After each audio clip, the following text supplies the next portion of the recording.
कितना क्या एक्सपेंस आया है पूरी ट्रिप में का टोल लगाया ना, चार्जिंग लगाया, कितना डिफरेंस आता है अगर आप पेट्रोल गाड़ी लेके जाते हैं। सेम डे हम लोग शाम को निकल गए थे लखनऊ के लिए, स्टे करके आराम से ही पहुंचना था, कोई ऐसी टाइम की प्रॉब्लम नहीं थी। तो वो हम लोग देखते हैं।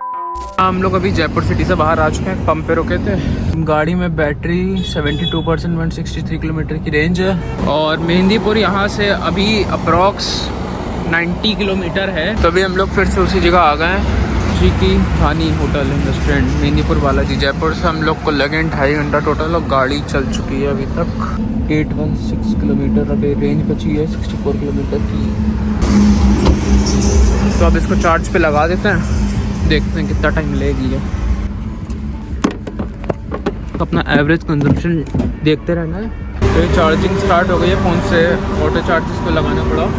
तो अभी यहाँ गाड़ी की चार्जिंग तो कंप्लीट हो चुकी है। स्टैटिक पे 300 रुपये की, 300 रुपये में गाड़ी फुल हो गई है। ये 99 से 100 लेने में काफ़ी टाइम लेती है गाड़ी, तो इसको कोई सेंस बनता नहीं है 1-1.5% बढ़ाने, 1% बढ़ाने का। 1% में मैक्सिमम 1 किलोमीटर की रेंज आपको ज़्यादा मिल जाएगी। इसका बिल बना है 300 रुपये, 350 रुपये। 300 रुपये की चार्जिंग हुई है और जो 50 रुपये हैं वो इसमें GST कटी है। इस हिसाब से देखा जाए ट्रिप के एंड में मैं टोटल खर्चा बताऊंगा, कितना टोल लगा लखनऊ टू जयपुर जाने में और कितनी हम लोग ने कितनी बार चार्ज करा, कौन कौन से स्टेशन पे चार्ज करा। ये सब मैं अभी रिकॉर्डिंग स्टैटिक के ऐप की लाइव दिखा दूंगा और हर एक ट्रांजैक्शन की स्क्रीनशॉट आपको दिखा दूंगा। तो अभी हम लोग अब निकलेंगे आगरा के लिए। आगरा 157 किलोमीटर है यहाँ से। आगरा में हम लोग जाएंगे सीधे जेपी में हम लोग को चार्जर मिल जाता है स्टैटिक का ही, तो वहाँ हम लोग गाड़ी चार्ज करेंगे। अभी हम लोग वापस वहीं आ चुके हैं आगरा जेपी गाड़ी चार्ज करने। गाड़ी हम लोग हाईवे पे ठीक ठाक स्पीड पे लाए हैं, तो गाड़ी में परसेंटेज 13% बाकी है। 22 किलोमीटर टोटल 155 किलोमीटर गाड़ी हम लोग ने चलाई होगी ना, विद AC 100, 110, 90 ऐसे ही चलाते हुए लाए हैं। तो रेंज तो काफ़ी कम हो गई है उस हिसाब से। तो अब यहाँ चार्ज करते हैं आराम से और देखते हैं फिर क्या रहता है। इसमें कौन सी गन लगा रखी है?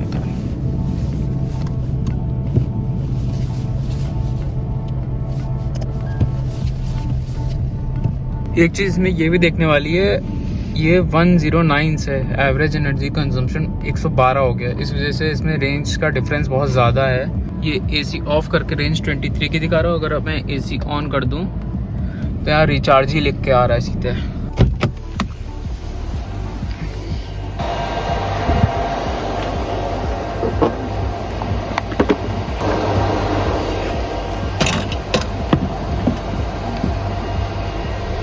तो अभी यहाँ JP में चार्ज करने के बाद 450 रुपये लगे हैं, तब ये जाके 85% ये चार्ज हुई है।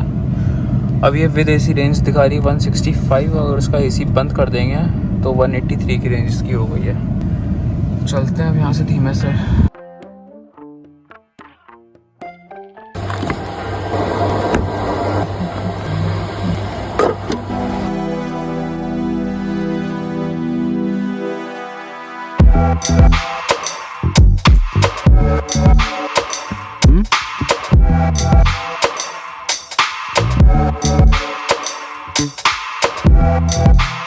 तो 110 किलोमीटर हम लोग ड्राइव करके आ चुके हैं। आगरा लखनऊ एक्सप्रेसवे से हम लोग इटावा पे डिटूर ले लिया था, तो वही पुराने जहाँ हम लोग रुके थे स्टॉपेज पे सागर ग्रैंड, वहीं रुके हैं। ये जो आप क्लिप देख रहे हैं ये पुराने ब्लॉग की क्लिप है, वो जो जिस समय मैंने रिकॉर्ड करी थी ये डिलीट हो गई थी।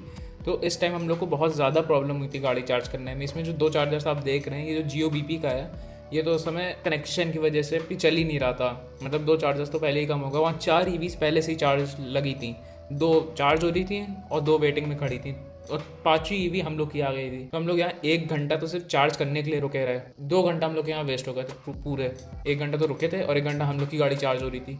तो ये सब चीज़ें होती हैं जब आप EV से ट्रिप करते हैं, तो ये सब चीज़ें आप लेके चल सकते हैं कंसिडरेशन में कि हाँ यार कहीं इलेक्ट्रिसिटी नहीं आई या किसी और की EV चार्ज हो रही है, तो ये सब प्रॉब्लम होती है। अगर स्टैटिक का होता तो हम लोग उसको रिजर्व कर सकते थे चार्जिंग, बट टाटा पावर में ये ऑप्शन नहीं रहता है कि आप अपनी चार्जिंग के लिए अपना टाइम रिजर्व कर सकें। तो वहाँ से निकलने के बाद हम लोग कानपुर के लिए प्रोसीड कर चुके थे। कानपुर में हम लोग का वहीं स्टॉप था जहाँ हम लोग पहली बार रुके थे, Deepu Chauhan and food court में। इटावा से Deepu Chauhan and food court 157 kilometres है, तो आराम से हम लोग पहुँच जाएंगे। हम लोग वही 80-90 की स्पीड पे क्रूज़ करते हुए जा रहे थे।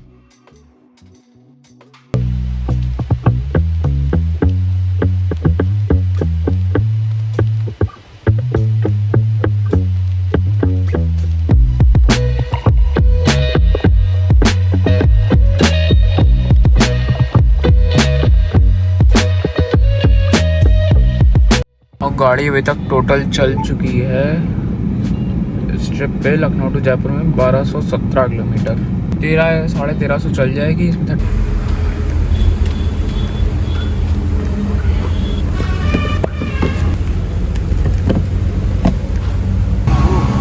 तो अभी यहाँ गाड़ी चार्ज कर ली है। अब यहाँ से 120 किलोमीटर है लखनऊ। गाड़ी में रेंज इस समय दिखा रहा है 269 की। ये विदाउट एसी रेंज है। अभी इसमें अगर एसी ऑन कर देंगे तब देखते हैं इसकी रेंज कितनी आती है। एसी के साथ इसमें 242 की रेंज है। बहुत आराम से इसको लाया हूँ 75-80 की स्पीड पे कांस्टेंट क्रूज करते हुए 150 किलोमीटर तक। तब ये जाके इतनी अच्छी रेंज दिखा रही है विदेशी।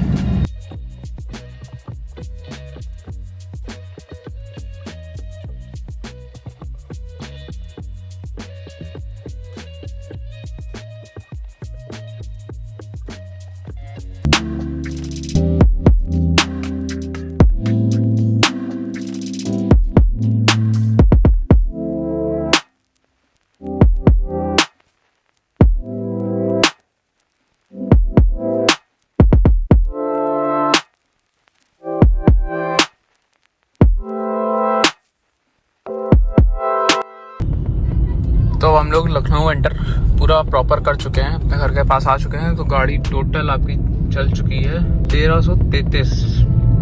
घर पहुंचते पहुंचते 1335 हो जाएगी है। तो मतलब यहाँ से जयपुर, लखनऊ टू जयपुर मुझे टोटल जयपुर में घूमना भी 1335 में पूरा कंप्लीट हो गया है। और इसके एंड में मैं आपको पूरा डिटेल में एक एक स्क्रीनशॉट आपको दिखाऊंगा कहाँ कहाँ मैंने कितने की चार्जिंग करी, कितना अमाउंट लगा हर एक चार्ज में, कौन कौन से स्टेशंस थे, क्या क्या प्रॉब्लम आती है। क्योंकि आज हम लोग को थोड़ी सी प्रॉब्लम हुई थी आने में कुछ स्टेशंस पे।